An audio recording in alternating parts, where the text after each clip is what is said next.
നമസ്കാരം. അഷ്റഫ് രാങ്ങാട്ടൂര. ദേശീയ രാഷ്ട്രീയത്തിൽ നിന്നുള്ള ഒരു ഞെട്ടിക്കുന്ന വാർത്ത ഇന്നലെ പല മീഡിയകളും പുറത്തുവിടുകയുണ്ടായി. ആ വാർത്ത എന്തായിരുന്നു ചോദിച്ചാൽ, പശ്ചിമ ബംഗാളിലെ രാഷ്ട്രീയ അനിശ്ചിതത്വം നിങ്ങൾക്ക് കൃത്യമായിട്ട് അറിയാം. ഒരുപാട് തൃണമൂൽ കോൺഗ്രസിൻ്റെ MP-മാർ BJP-യോടൊപ്പം ചേരുകയുണ്ടായി. അതിൽ പ്രധാനപ്പെട്ട ഒരാൾ ഇന്ത്യൻ ക്രിക്കറ്ററായിരുന്ന യൂസഫ് പത്താനായിരുന്നു. അപ്പോൾ യൂസഫ് പത്താനെക്കുറിച്ച് പണ്ടൊരു ആരോപണം ഉണ്ടായിരുന്നു. SIR-ൻ്റെ വിഷയം പാർലമെൻറ്റിൽ ചർച്ചയ്ക്ക് വന്നപ്പോൾ ആദ്യം അതിനെതിരെ ഗൗരവപരമായി എടുത്തു ചാടിയ SIR-നെതിരെ പ്രതികരിച്ച യൂസഫ് പത്താൻ പിന്നീട് നിശബ്ദനായി സീറ്റിൽ പോയിരുന്നു എന്നിട്ടൊരു ആരോപണം പണ്ട് കാശ്മീരിൽ നിന്നുള്ളൊരു നേതാവ് ഉന്നയിച്ചിരുന്നു. അപ്പോൾ അതാരാണ്, എന്തുകൊണ്ടാണ് എന്ന് അന്ന് പറഞ്ഞിരുന്നില്ല. ഒരു മുസ്ലിം MP-യാണ് ഈ യൂസഫ് പത്താൻ അതിൽ നിന്ന് പിന്തിരിപ്പിച്ചതെന്ന് മാത്രമാണെന്ന് പറഞ്ഞിട്ടുണ്ടായിരുന്നു. അത് ആരാന്ന് ആർക്കും അറിയില്ലായിരുന്നു. പക്ഷെ ഇപ്പോൾ നമ്മുടെ ഈ മഹുവ മൊയ്ത്ര എന്ന് പറയുന്ന ഈ മമതാ ബാനർജിയുടെ ഏറ്റവും അടുത്ത ശിഷ്യയായിട്ടുള്ള MP സത്യസന്ധമായി കാര്യങ്ങൾ ബോധ്യപ്പെടുത്തിയിരിക്കുകയാണ്. എന്താണ് അവർ പറയുന്നത് അറിയോ? BJP-ക്കെതിരെ പ്രതിഷേധിക്കാൻ നിനക്കെന്താ വട്ടായോ എന്ന് ചോദിച്ചുകൊണ്ട് അവരെ ശത്രുക്കളാക്കുന്നത് നീ ഇത് തുടർന്നാൽ ഗുജറാത്തിലുള്ള നിൻ്റെ വീട് അവർ ബുൾഡോസ് തകർക്കും. ഇങ്ങനെയാണ് അത്ര ഉവൈസി ഈ യൂസഫ് പത്താൻ്റെ അടുത്ത് പോയിട്ട് പറഞ്ഞത്. ഇത് പ്രതികരിക്കുമ്പോൾ മഹുവ മൊയ്ത്ര തൻ്റെ വിശദീകരണക്കുറിപ്പിൽ പറയുകയാണ്. അപ്പോൾ ഇത് കേട്ട ഉടനെ യൂസഫ് പത്താൻ പെട്ടെന്ന് തന്നെ പ്രതിഷേധം അവസാനിപ്പിച്ച് ഭയന്ന് പറിച്ച് സ്വന്തം സീറ്റിലേക്ക് മടങ്ങിപ്പോയി എന്നാണ് അന്ന് ആദ്യമായിട്ട് ഈ വിവരം വെളിപ്പെടുത്തിയത്. ആഗാ റൂഹുല്ല എന്ന് പറയുന്ന ഒരു ആളാണ് അന്ന്. അദ്ദേഹം കാശ്മീരിയാണ്. ആ MP-യാണ് അദ്ദേഹം ആദ്യമായിട്ട് വെളിപ്പെടുത്തിയത്.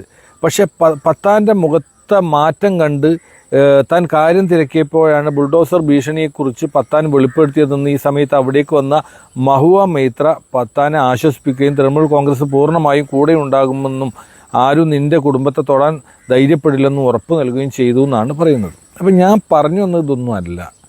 ഞാൻ മുമ്പൊരു വീഡിയോയിൽ, എൻ്റെ ഒരു 2 മില്യണോളം ആളുകൾ കണ്ടൊരു വീഡിയോയിൽ ഈ അസദുദ്ദീൻ ഉവൈസിയെ പോലെയുള്ള തീവ്ര മനോഭാവമുള്ള ആളുകൾ എങ്ങനെ RSSന് വേണ്ടി പണിയെടുക്കുന്നു എന്നുള്ളതിനെക്കുറിച്ച് കൃത്യമായിട്ട് പല സമയത്തും പറയണ്ടായി.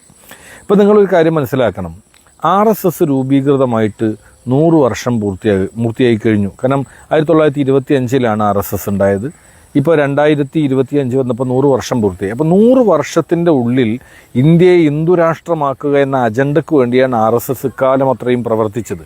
ആ പ്രവർത്തനത്തിൻ്റെ ഭാഗമായിട്ട് RSS പല മേഖലയിലും ചാരന്മാരെ കയറ്റിവിട്ടിട്ടുണ്ട്. ഇപ്പോൾ നമുക്ക് തന്നെ അറിയാമല്ലോ, ഇസ്രായേലി ചാരന്മാർ എത്തിപ്പെടാത്ത രാജ്യങ്ങളില്ല എന്നുള്ളതാണ്. ഇറാനിലെ അവരുടെ ആത്മീയ നേതാവിനെ പോലും കൊന്നുകളഞ്ഞത് ഇസ്രായേലി ചാരന്മാർ അവിടെ ചെന്നിട്ട് ഉണ്ടാക്കിയ ഇൻഫർമേഷൻ്റെ ഭാഗമായിട്ടാണ്. അങ്ങനെ ഹിസ്ബുള്ളയുടെ നേതാക്കളെ കൊന്നിട്ടുണ്ട്, പല നേതാക്കളെയും കൊന്നിട്ടുണ്ട്.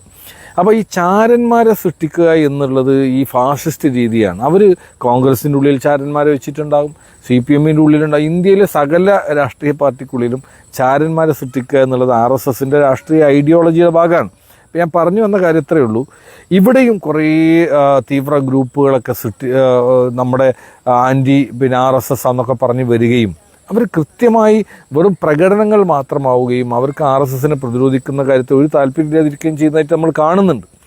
ഇത് ഞാൻ പറഞ്ഞു വരുമ്പോൾ ഈ എന്തുകൊണ്ടാണ് 100 വർഷം തികഞ്ഞപ്പോൾ RSSന് ഇന്ത്യയെ ഹിന്ദുരാഷ്ട്രമാക്കാൻ കഴിയാതിരുന്ന ഒരേ ഒരാൾ കാരണമാണ്. അത് രാഹുൽ ഗാന്ധി കാരണം മാത്രമാണ്. രാഹുൽ ഗാന്ധി ഇന്ത്യ മുന്നണി ഉണ്ടാക്കിയിട്ട് അതിശക്തമായൊരു പോരാട്ടം ഭാരത് ജോഡോയിലൂടെ നടത്തിയതുകൊണ്ട് മാത്രമാണ് ഈ കഴിഞ്ഞ തെരഞ്ഞെടുപ്പിൽ BJP-ക്ക് അവരുദ്ദേശിച്ച ലീഡിങ്ങിലേക്ക് വരാൻ കഴിയാതിരുന്നതും അവസാനം നിതീഷ് കുമാറിനെയും നായിഡുവിനെയും കൂട്ടി ഇന്ത്യ ഭരിക്കേണ്ട അവസ്ഥ ഉണ്ടാവുകയും ചെയ്തത്. അതല്ലെങ്കിൽ ഈ RSS ഇന്ത്യയെ ഹിന്ദുരാഷ്ട്രമാക്കി പ്രഖ്യാപിച്ചേനെ. അതിൻ്റെ ക്രെഡിറ്റ് രാഹുൽ ഗാന്ധിക്ക് മാത്രമാണ്. ഇപ്പോൾ നിങ്ങളൊന്ന് ആലോചിച്ച് നോക്ക്. ഇവിടുത്തെ SDPI-ക്കാർ, ഇവിടുത്തെ CPM-മാർ, ഇവിടുത്തെ മറ്റുള്ള കോൺഗ്രസ് ഇതര ഗ്രൂപ്പുകളെല്ലാം ഒറ്റക്കെട്ടായിട്ട് രാഹുൽ ഗാന്ധിനെയും കോൺഗ്രസിനും തകർക്കാൻ ശ്രമിക്കുകയാണ്, ആക്ഷേപിക്കാൻ ശ്രമിക്കുകയാണ്, അപമാനിക്കാൻ ശ്രമിക്കുകയാണ്. ഞാനൊരു കാര്യം ചോദിക്കട്ടെ നിങ്ങളോടൊക്കെ. ഈ ഇന്ത്യനെ രക്ഷിക്കണമെന്നും ഇന്ത്യൻ RSSൽ നിന്ന് പ്രതിരോധിക്കേണ്ട ആവശ്യം രാഹുൽ ഗാന്ധിക്ക് മാത്രമുള്ളതാണോ? രാഹുൽ ഗാന്ധി വിചാരിക്കുകയാണ് എനിക്കിത് മതി, ഞാൻ ഇനി പണിക്കൊന്നുമില്ല വെച്ചിട്ട് രാഹുൽ ഗാന്ധി ഒരു ഭാഗത്ത് ഒഴിഞ്ഞിരിക്കുകയാണെങ്കിൽ ഈ ഇന്ത്യനെ ആരെ രക്ഷിക്കും? ആരാ മുന്നിലേക്ക് വരിക? ഒരു ചങ്കൂറ്റുള്ള ഒരുത്തനുണ്ടാവുമോ? ഇപ്പോൾ യൂസഫ് പത്താൻ്റെ അവസ്ഥകൾ കണ്ടില്ലേ? ഒരു അസദുദ്ദീൻ ഉവൈസിനെ പോലത്തെ ഒരുത്തൻ വന്നിട്ട് എൻ്റെ വീട് BJP പൊളിക്കുമെന്ന് പറഞ്ഞപ്പോഴേക്ക് പേടിച്ച് വിറച്ചിട്ട് മാറുകയും അവസാനം BJP-യുടെ പാളയത്തേക്ക് പോവുകയും ചെയ്ത ആളാണ് യൂസഫ് പത്താൻ. നല്ല താടിയുള്ള നല്ല മുസ്ലിമാ.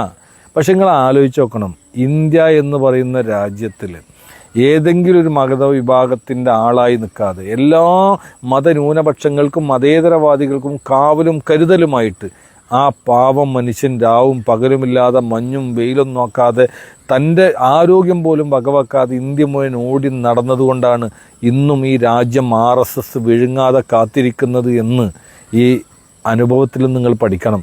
അല്ലാണ്ട് കുറേ ബഹളം ഉണ്ടാക്കിയതുകൊണ്ട്, കുറേ മുദ്രാവാക്യം വിളിച്ചതുകൊണ്ട്, കുറേ ഹർത്താൽ നടത്തിയോണ്ടൊന്നും RSSനെ പ്രതിരോധിക്കാൻ നിങ്ങൾക്ക് കഴിയും വിചാരിക്കേണ്ട. കാരണം എന്താ അറിയോ, RSS ഒരു രാഷ്ട്രീയ സംഘടന അല്ല. അതാണ് നിങ്ങൾ ആദ്യം പഠിക്കേണ്ടത്. RSS എന്ന് പറയുന്നത് ഒരു പ്രത്യയശാസ്ത്രമാണ്, ഒരു വികാരമാണ്. അത് ആളുകളുടെ ഹൃദയത്തിലേക്ക് കയറി കഴിഞ്ഞാൽ പിന്നെ അവർ ഏത് ആളായിക്കോട്ടെ അവന് മതേതരത്വത്തിനെതിരാവും. ഈ രാജ്യത്തിൻ്റെ ഐഹികമായിട്ടുള്ള ഒരു നാനാത്വത്തിനെതിരായിട്ട് തന്നെ ഇവർ നിൽക്കുന്നുള്ളതാണ്. അപ്പോൾ ഐഡിയോളജിയാണ് പ്രശ്നം, സംഘടന എന്നുള്ള നിലക്കല്ല. പക്ഷെ കോൺഗ്രസ് അങ്ങനെ ഒരു സംഘടനയാണ്. എന്താണ് ആ സംഘടനയ്ക്ക് ഒരു ഐഡിയോളജി ഉണ്ട്, മതനിരപേക്ഷതയാണ്. CPM ഒരു മതനിരപേക്ഷ രാഷ്ട്രീയമാണ്. CPMൻ്റെ മതനിരപേക്ഷതയെ നമ്മൾ കുറ്റം പറയുന്നില്ല. പക്ഷെ എന്തുണ്ടായിച്ചാൽ അധികാരം സംരക്ഷിക്കാൻ വേണ്ടി RSSനോട് സന്ധി ചെയ്തപ്പോൾ മാത്രമാണ് നമ്മൾ CPMനെ വിമർശിക്കുന്നുള്ളൂ. എന്നാൽ നിങ്ങൾ ആലോചിച്ച് നോക്കണം, ഈ രാജ്യത്ത് ഏതെങ്കിലും ഒരു MP സ്വന്തം MP ആസ്ഥാനം പോലും ക്വാർട്ടേഴ്സ് പോലും വിട്ടിറങ്ങേണ്ടി വന്നൊരു ചരിത്രം ഇന്ത്യയിൽ ഉണ്ടായിട്ടുണ്ടെങ്കിൽ അത് രാഹുൽ ഗാന്ധിക്ക് മാത്രമാണ്. RSSനെതിരെ ഫൈറ്റ് ചെയ്തതിൻ്റെ മേലിലാണ്. ഏതെങ്കിലും ഒരാൾക്ക് ഇന്ത്യയിൽ കോടതി കയറി ഇറങ്ങേണ്ടി വന്നിട്ടുണ്ടെങ്കിൽ അത് രാഹുൽ ഗാന്ധിക്കാണ്. RSSനെ വിമർശിച്ചതിൻ്റെ പേരിൽ, സവർക്കറെ വിമർശിച്ചതിൻ്റെ പേരിൽ എത്രയോ കോടതികളിൽ രാഹുൽ ഗാന്ധി കയറി ഇറങ്ങേണ്ടി വന്നിട്ടുണ്ട്. ഈ രാജ്യത്ത് ഏതെങ്കിലും നേതാവിൻ്റെ പേരുകളെന്ന് പറയൂ, ഏതെങ്കിലും CPMൻ്റെ നേതാവിനെ നിങ്ങൾ പറഞ്ഞു തരുമോ?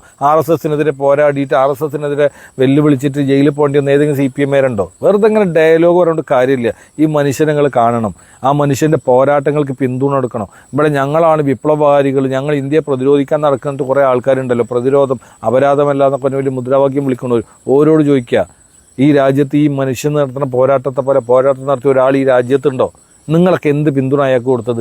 അയാളെ കുറവാക്കാൻ, അയാളെ മോശമാക്കാൻ, അയാളെ നാശാക്കാൻ, അയാളെ കൊണ്ട് പ്രതിരോധിക്കാൻ കഴിയില്ല എന്ന് പറയാൻ ഈ കോൺഗ്രസ് കൊണ്ടൊന്നും RSSനെ പ്രതിരോധിക്കാൻ കഴിയില്ല. CPMമാർ പറഞ്ഞു നിങ്ങൾ പ്രതിരോധിക്കാൻ പറ്റുന്ന ആളെ പറഞ്ഞു തരും. ആർക്കാ പറ്റുക? പിണറായിക്ക് പറ്റുമോ?